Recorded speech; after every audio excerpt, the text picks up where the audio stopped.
জাহাঙ্গীরনগর বিশ্ববিদ্যালয়ের সাবেক ছাত্রলীগ নেতা শামীম মোল্লাকে গণপিটুনিতে হত্যার ঘটনায় ৮ শিক্ষার্থীকে বহিষ্কার করেছে বিশ্ববিদ্যালয় প্রশাসন। এছাড়া হত্যায় জড়িত থাকার অভিযোগে বৈষম্য বিরোধী ছাত্র আন্দোলনের বিশ্ববিদ্যালয়ের অন্যতম সমন্বয়ক আহসান লাবিবকে অব্যাহতি দেওয়া হয়েছে। সুষ্ঠু তদন্ত করে তার বিচার নিশ্চিতের আহ্বানও জানায় বৈষম্য বিরোধী ছাত্র আন্দোলন জাহাঙ্গীরনগর বিশ্ববিদ্যালয় শাখা।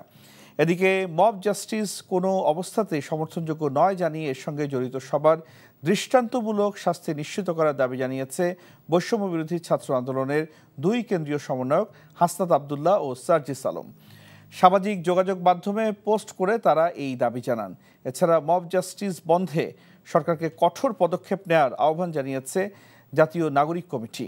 কমিটির মুখপাত্র সামান্তা শারমিন স্বাক্ষরিত এক বিবৃতিতে এই আহ্বান জানানো হয়।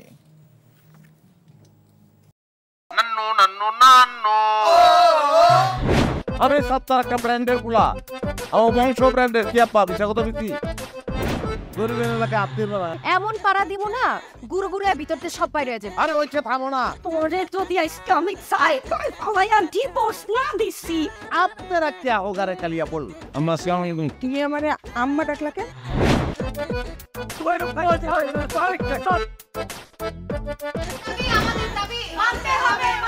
মামো তুমি গদ্দাল মাইয়া রে কোনদিন স্বামীর মুখ দেখাও না আমার আমি আপনারে আমি দেখে নিব হাতে লাগে বেতারে হাত ছাইরা দাও সোনার চাচারে।